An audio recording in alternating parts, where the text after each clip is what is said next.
Yeah, we just had some chicken from Wing It in Belfast. 10 chicken wings with choice of two sauces. We had Nashville and Korean. The Nashville was quite strong, spicy shall we say, and the Korean was okay. It was a bit like a mayonnaise sauce. It wasn't really what I was expecting that, but overall it was alright. And it was 15 quid, and it just there.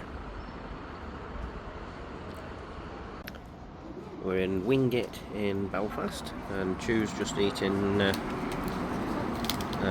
Nashville chicken wings. Quite spicy. I've just had one and I'm still sweating, and it is hot today.